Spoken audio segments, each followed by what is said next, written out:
ఉన్నాడు. దానియేలు గ్రంథము మనం చూసినట్లయితే మొదటి నుంచి మనం చదువుకుందామండి. మొదటి నుంచి కూడా మనం చూసినట్లయితే ఇక్కడ దానియేలు అనే ఒక భక్తుడు మనకి కనిపిస్తూ ఉన్నాడు. చెరలో ఉన్నటువంటి ఈ యొక్క గ్రంథము ఏం తెలియజేస్తుందంటే చెరలో ఉన్నటువంటి యూదుల యొక్క చరిత్ర, వారి యొక్క సందేశాలను ఈ దానియేలు గ్రంథం వివరిస్తూ ఉంది. ఎక్కడున్నారంటే వీరు చెరలో ఉన్నారంట. అంటే వారి ఇబ్బందుల్లో ఉన్నారు. వారేం సంతోషంగా లేరు. ఎవరు యూదులు ఎవరు కూడా సంతోషంగా లేరు. వారి చెరసాలలో ఇబ్బందుల్లో, అంటే ఒక అధికారుల చేతుల్లో వారు బందీ అయిపోయి వారు ఉన్నారంట.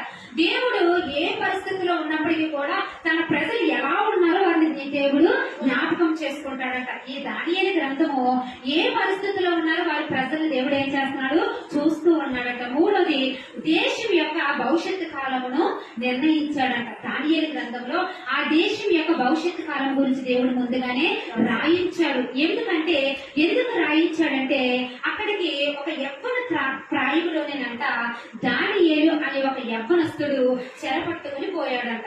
ఎక్కడికండి చెరపట్టబడిపోయాడంటే అక్కడ వచ్చినటువంటి కొంతమంది ఏం చేశారంటే మరి దానియేలుని అక్కడ ఉన్నటువంటి యూదులకు యవ్వనస్తులందరినీ కూడా వారు తీసుకుని మరి బబులోను సంస్థానానికి వారిని తీసుకుని వెళ్ళిపోయారంట.